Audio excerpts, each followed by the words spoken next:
and I wanted to look at it from more of a commercialization and control of IP point of view.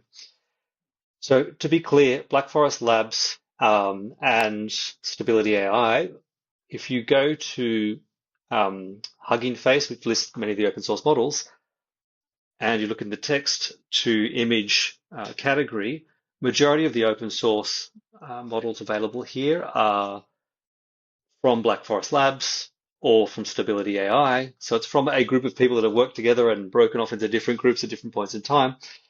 And they're really driving this ecosystem to a massive degree. So the open source versions are either older versions, they get updated from time to time, but they're normally the part of the distribution method of foundation models these days. So Black Forest Labs have these open source versions. With these open source versions, they also have different versions around licenses of where you can use them when. If you go to their website, you can see a range of different tools that are available. That's how it's going to be used. So they've got text to image manipulation in a bunch of different scenarios. They've got these models basically trained to have different functionality.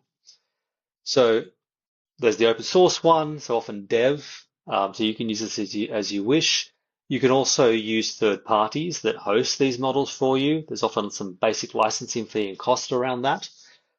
But their pro model is normally directly hosted on the infrastructure, or we think on their infrastructure of Black Forest Labs.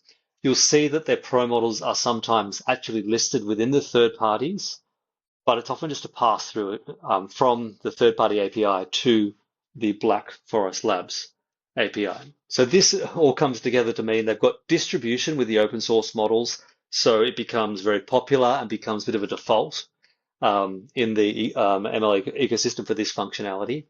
They then have some basic commercialization via third parties where you can pay a small fee in your preferred provider, or you can go straight to them. But the core of what they're running are their models, where it's critical that they run it on their infrastructure from their point of view right now, as it's their core IP. By having the weights and parameters on their infra, it means that it's not being distributed to third parties, which means they have control of this. So this is their core monetization across their business.